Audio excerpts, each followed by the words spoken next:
गरीब किसान साहूकार ने उसके नाम से शिकायत की। जब गरीब आदमी ने उससे 25 रुपए लिए तो अब ब्याज बढ़कर 500 रुपए हो गया है। किसान ने बड़ी मुश्किल से 100 रुपए इकट्ठे किए हैं, लेकिन साहूकार कहता है 500 रुपए एक पैसे से कम नहीं है। यदि तुम भुगतान नहीं कर सकते तो जेल जाओ, इसलिए किसान अब सुरक्षित नहीं है। उसी समय चश्मा लगाए एक चतुर वकील आया और बोला, अगर आप मुझे वह 100 रुपए दे दे तो मैं आपके जीने का रास्ता बना सकता हूँ। किसान ने उसका हाथ पकड़ लिया, पैर पकड़ लिया और बोला, मुझे बचा लो। वकील ने कहा, लेकिन सुनो, मैं तुम्हें अपनी तरकीब बताता हूँ। जब तुम अदालत में खड़े हो तो कुछ मत कहो, उसे जो कहना है कहने दो, अपना गाल घुमाओ और सवाल पूछो। तुम उसे जवाब नहीं दोगे, तुम दोगे बस एक भेड़ की तरह पाए। अगर तुम ऐसा कर सकते हो तो मैं तुम्हें रिहा कर दूंगा। किसान ने कहा, मैं आपकी बात से सहमत हूँ।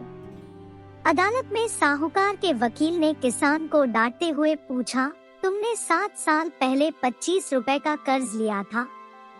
किसान ने उसके चेहरे की ओर देखा और कहा, वाह। वकील ने कहा, मुखबिर, बताओ तुमने लिया है या नहीं। किसान ने कहा, द्वारा। वकील ने कहा, हे प्रभु, प्रतिवादी का बयान देखें। हकीम ने गुस्से में कहा, अगर तुमने दोबारा ऐसा किया तो मैं तुम्हें पीटूंगा। किसान बहुत डर गया और रोते हुए बोला, अलविदा। हकीम ने कहा, आदमी पागल है या नहीं। तभी किसान का वकील खड़ा हुआ और बोला, साहब, क्या यह आज भी पागल है और कई वर्षों से पागल है, जन्म से ही पागल है। क्या इसमें कोई अक्ल या अक्ल है?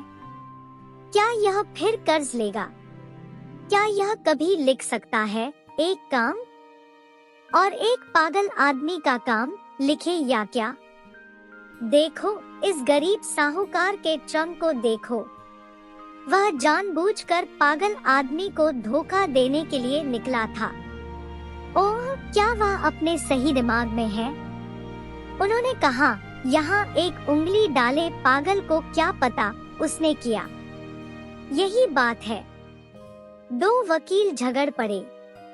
हकीम ने संक्षिप्त स्वर में कहा, मुकदमा खारिज किया जाता है। महाजन की निगाहें टिक गई। वह दरबार से बाहर आया और किसान से कहा, ठीक है, मैं तुम्हें 400 टका छोड़ दूंगा, मुझे वह 100 टका दे दो। किसान ने कहा, वाह। साहूकार चाहे कुछ भी कहे, चाहे कितना भी समझाए, किसान अपनी भेड़ें नहीं छोड़ता। साहूकार ने गुस्से में कहा, मैं देखूंगा कि तुम मेरा पैसा कैसे हजम करते हो। किसान अपना पोटला लेकर गांव लौटने ही वाला था, तभी उसका वकील आया और बोला, कहाँ जा रहे हो बापू? पहले मेरा कर्ज चुकाओ। इसे 100 टका में बेचा गया था, अब मैं मुकदमा जीत गया हूँ।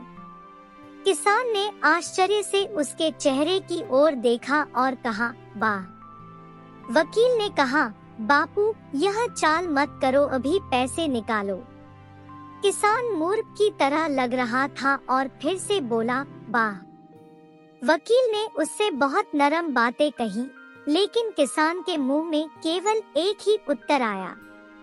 तब वकील ने कहा, अभागे गोमुखियों ने भूत रखा है, तुम्हारे पेट में कितना शैतानी है क्या पता। अगर मुझे पहले पता होता तो मैं पैसे रोक देता। इससे अच्छा कोई वकील नहीं मिला।